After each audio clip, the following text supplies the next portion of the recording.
Welcome, everyone, ready to dive deep. This time, we're tackling ancient Egypt. Yeah, we're going way beyond the typical pyramids and mummies stuff, promise. Big time. We're digging into Ancient Egypt 20 Fascinating Answers by Mike Ciman. Even I was like, whoa, didn't know that when I read It's this. seriously cool, right? What I love is how it shows the human side of ancient Egypt, you know? Like, Yeah. these were real people, not just names in a textbook. Totally. So imagine we hop in a time machine, right? What's daily life actually like for the average Egyptian? Not the pharaoh, but like everyday folks. Okay, so picture this. Backbreaking labor under that crazy hot Egyptian sun. Oof, yeah, intense. And forget fancy food. Ciman says their diet was mainly bread, beer, and veggies. Really. So no lavish feasts like we always see in the movies. Nope, more like onions and a bit of garlic. That's a direct quote from an ancient papyrus. Oh man, talk about roughing it. And their homes, think simple mud brick, nothing like the luxurious villas of the elite. So a huge gap between the haves and the have-nots. Huge is an understatement. While most Egyptians were just trying to survive, the nobles were living it up, like spacious homes, amazing food, you name it. It's kind of like today, actually, when you think about it. Right. Except instead of Instagram, they had hieroglyphics bragging about their feasts. Wild. But speaking of essential stuff, we got to talk about the Nile. Ah, the Nile. It's everything in ancient Egypt. More than just a river, right? Like, how vital are we talking? Think of it as the heartbeat of their entire civilization. This annual flood, right, brought up all this nutrient-rich silt, basically, their fertilizer. Without it, no wheat, barley, flax, game over. So no Nile, no ancient Egypt. Basically.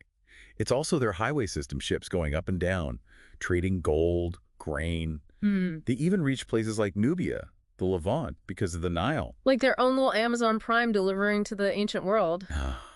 And don't forget the spiritual side. They worship the Nile, like literally a god. Wait, seriously? Oh yeah, his name was Happy, and those annual floods, divine blessings from him. Even the pharaoh was supposed to, like, control the floods through Happy. Whoa, talk about pressure. Imagine being pharaoh and the Nile's having a dry spell. Exactly. Which, by the way, is a perfect segue to the pharaohs themselves, because their job was way more than just looking regal. All right, let's talk about the big dogs, the pharaohs. They were basically superstars, right?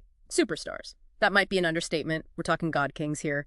But what did that actually mean? You know, besides the bling, this book gets real about the pharaoh's job description. Oh, it was intense. It wasn't just ruling. They were seen as like Horus on earth, the actual god of kingship, right there in charge. So ultimate power, but also a huge expectation. Absolutely. Ciman lists it all out. Lawmaking, judging, commanding the army, diplomacy. It's a lot. Forget about just chilling in the palace then. What really struck me, though, is how they were the go-betweener for the god. Right. Like the divine hotline. If crops failed, plague hit, guess who's taking the blame? Rough gig. Makes sense they were so into the afterlife. Maybe they needed a vacation. And that's where things get really wild, right? This book doesn't mess around.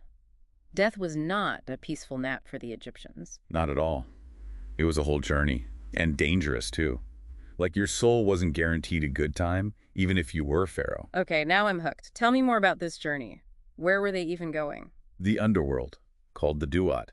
But not some boring waiting room. Think trials, terrifying creatures. Ciman even says there were gods down there who could mess with you. So less heavenly cloud, more divine obstacle course. Pretty much. Ciman quotes the Book of the Dead. Imagine that, your afterlife guidebook. And it's got fiery lakes, poisonous snakes, demons with knives instead of hands. Okay, that's officially terrifying. And there's no escaping, right? Even a pharaoh couldn't just waltz into paradise. Nope. Everyone had to face the music, literally. It was called the weighing of the heart ceremony. Lay it on me. What went down there? So picture this. You're standing before Osiris, god of the underworld, right?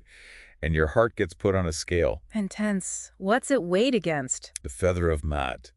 Truth, justice, cosmic order, all that good stuff. Ah, right, Mutt. So if your heart's heavier, meaning you were a jerk. Then boom, Emmett swoops in. This beast, part crocodile, part lion, part hippo, and eats your soul. No pressure or anything. Talk about your heart skipping a beat, literally. But if you pass, then what? Straight to the good place. If your heart's lighter than the feather, you're in. Welcome to Aru, the Field of Reeds, basically Egyptian paradise. Okay, paint me a picture. What's so great about this Aru? Ciman says it's all about abundance and doing what you love, eternally. Like the best parts of life here, but no downsides. Sign me up. But back to reality. Egyptians were all about prepping for this afterlife, right? Mummies, tombs, the whole nine yards. Oh, absolutely. And mummification, that wasn't just about preserving the body, it was deeply spiritual. All right, so spill the tea. What actually went down? Give me the gory details. Well, you asked for it. Ciman really gets into it. Brace yourself, it's a wild ride about 70 days long, and it starts with brain removal. Wait, they took the brain OUT, how? Through the nose, they'd use a hook, go through the bone, Uh-huh. and basically liquefy it, then pull it out. Okay, that's both amazing and kind of gross. Right, and it gets better.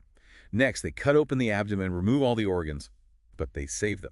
Each one goes in its own special jar, a canopic jar, with a god assigned to protect it for the afterlife. So it's like the ultimate organ donor program. They weren't taking any chances. Exactly. Each part mattered.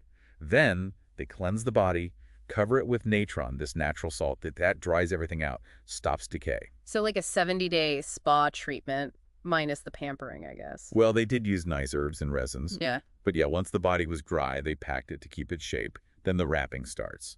Layers and layers of linen, sometimes hundreds of yards, and they're chanting spells the whole time. That is dedication. No wonder only the richest could afford the full royal mummification. Totally. Mm. But it shows you how central the afterlife was. But there's another side to their beliefs we haven't even touched on. Their connection to nature, especially sacred animals. Oh, yeah.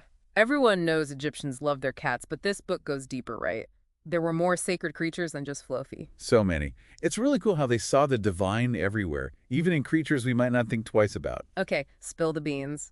Beyond cats, which sacred creatures were the Egyptians drawn to? Get ready for some surprises. We're not talking just cute and cuddly here. Yeah. One that Silverman spotlights is, get this, the scarab beetle. Wait, really? Dung beetles? Sacred. Yep. See, they saw that whole dung rolling thing as super symbolic. Like Khepri, the god who rolls the sun across the sky. Get it? Rebirth, transformation, all that. Huh. Never thought of a dung beetle that way. But it makes sense, finding meaning in the everyday, right? Okay, what else? They must have more A-list creatures than that. Oh yeah, tons. Ciman also talks about crocodiles. Now, those were both feared and worshipped, which is interesting, right? Oh, crocodiles? As in, could eat you for lunch? Crocodiles, what they represent? Sobek, the god of the Nile's power. But also fertility, even protection. No, it's a head-scratcher. How can something that dangerous also be protective? Right. But Simon's point is, Egyptians understood both sides of nature. Yeah, crocodiles are scary, but they're part of why the Nile thrives too. So respect the balance, even the scary parts. That's deep. Totally. And speaking of deep, we got to talk about magic in ancient Egypt. It wasn't just for, like, stage shows. It was everywhere. Okay, now we're talking. What kind of magic, though? Give me the deets. It was how they made sense of the world. You know, the Nile flooding, someone getting sick, good luck. All these unseen forces at play. And they believed you could influence it all with rituals, spells, amulets. Sigmund even found love spells. No way, love spells. Now you're speaking my language. Was this just a regular person thing or more for the elite? Everyone. Sigmund says amulets were huge, like good luck charms for every level of society. But of course, pharaohs, they were seen as super magicians practically. Like the top-tier wizards on top of all their other duties. Exactly. Sigmund argues is how they kept their power so strong people believed they could control the universe, talk to gods directly.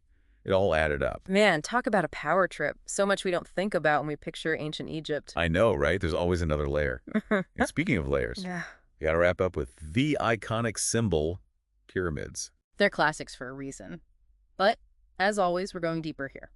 So, beyond being giant tombs, what's the deal? Ciman argues they're power symbols, religious statements, even a show of how much they knew about the cosmos. It's wild. Okay, I'm ready. Hit me with the pyramid wisdom. What made them so special? Start with the shape, those four sides all pointing up. Not just for looks, they represent sun rays, linking the pharaoh to Ra, the sun god. Plus, that shape was also connected to the very first land that rose up from the water when the universe began. Whoa, so it's like a mini universe right there in pyramid form. Totally. And don't even get me started on their placement, those Giza pyramids. Lined up perfectly with north, south, east, west. They knew their astronomy, used it for building. That's some serious skill. But the question everyone's got, how did they do it? Millions of tons of stone, no modern tech. Right. Ciman goes through all the theories, and honestly, we still don't have all the answers. But it took incredible planning, manpower for sure. They'd cut these huge limestone blocks with copper tools, imagine. Then somehow, get them to the site, maybe using ramps, rollers, who knows for sure. Logistical nightmare is what I'm hearing. Total nightmare, but they managed. Then lifting the blocks into place.